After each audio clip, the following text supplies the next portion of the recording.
My school is the best school in the city. My school feels like a happy second home every day.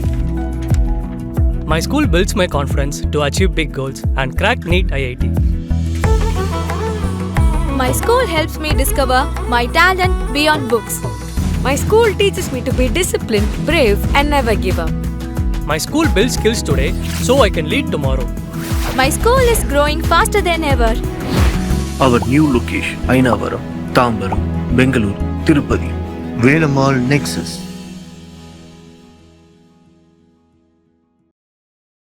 Bharatiya Janata party సిద్ధాంతాలు సేవా కార్యక్రమాలను ప్రజల్లోకి తీసుకెళ్లే లక్ష్యంతో నిర్వహించిన కమల వికాసం కార్యకర్తల సమావేశం తిరుపతిలో ఉత్సాహంగా సాగింది.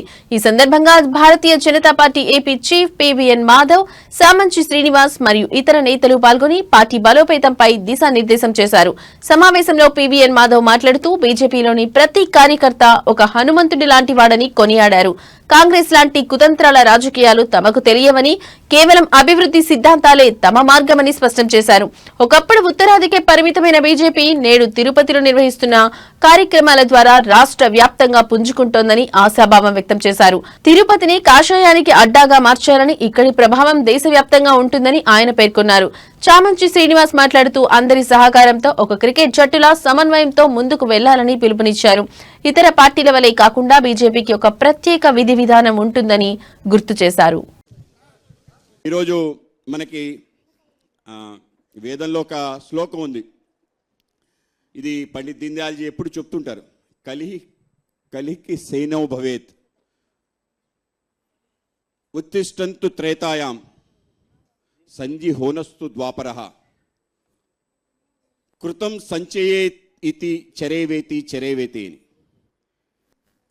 కలియుగం ఏదైతే ప్రస్తుత యుగం ఉందో, ఈ యొక్క యుగంలో అందరు కూడా నిద్రపోవాలనిపిస్తుంది, ఏ పని చెయ్యాలనిపించదు, ఎప్పుడు కూడా పడుకోవాలనిపిస్తుంది సమయం దొరికితే. చాలా కష్టం ఈ యొక్క కాలంలో పని చేయించడం. ఆ విధంగా ఈ యొక్క కలి యొక్క ప్రభావం అది. ఆ విధంగా మన్ని ఒక అడుగే వేస్తే 3 అడుగులు వెనక్కి లాగే విధంగా కలి యొక్క ప్రభావం ఉంటుంది. మరి తప్పనిసరిగా అనేక విషయాలపై ఇప్పుడు చర్చ జరుగుతుంది. ఆ విషయాలన్నిటి పట్ల కూడా మనం స్పందించి ముందుకెళ్దాం. తిరుమల వెంకటేశ్వర స్వామికి అపచారం జరిగితే భారతీయ జనతా పార్టీ ఊరుకునే ప్రసక్తే లేదు, ఇప్పుడు కాదు.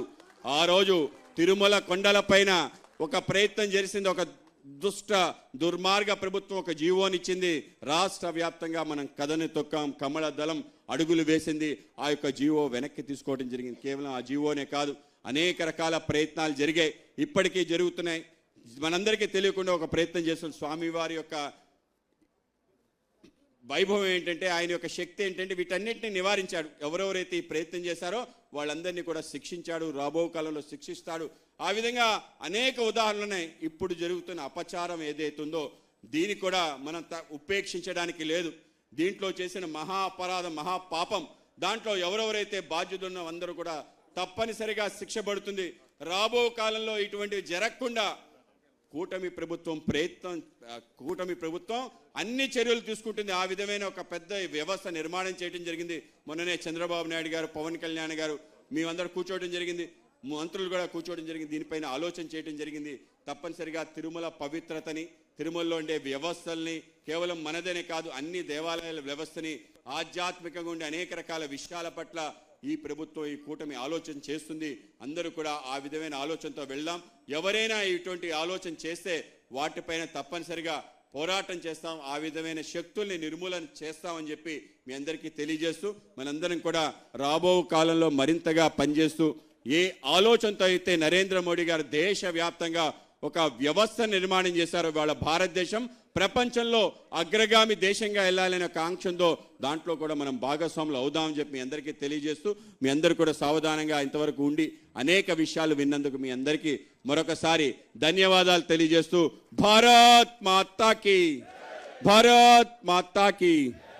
అలాగే ఒక విషయం అందరికీ తెలుసు, బార్ కౌన్సిల్ ఎన్నికలు జరుగుతున్నాయి. భారతీయ జనతా పార్టీ అలాగే మన న్యాయవాద పరిషత్ ఇద్దరం కలిసి ఒక 4 క్యాండిడేట్స్ని రాష్ట్ర వ్యాప్తంగా పెట్టడం జరిగింది.